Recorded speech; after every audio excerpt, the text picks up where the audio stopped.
Okay, we bought the KitchenAid meat grinder here on, where did we get it? Amazon. This is what it looks like. Inside comes with some sausage things, three different size thingy things, a cleaner.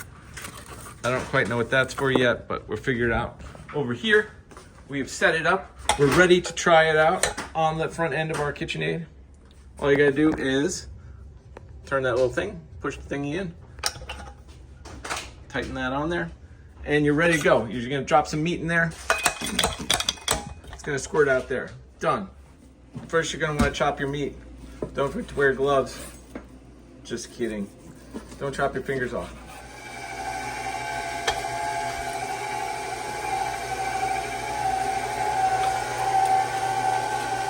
Look at it, it's like magic. It is like magic. Very good. All right, I'm gonna make some more strips. So this is what it's gonna look like. We're gonna mix this with beef, right? Yep. Stretch it.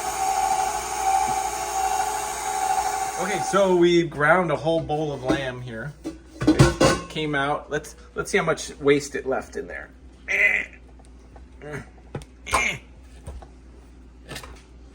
Nothing is wasted. Oops. Oh, there we go. Okay, that's what it looks like after grinding meat. There is a little bit of leftovers in there, but let's see what it looks like. Not too much. No, not too much. That is the leftover from all that meat. Not so bad. Look at that. Not so bad.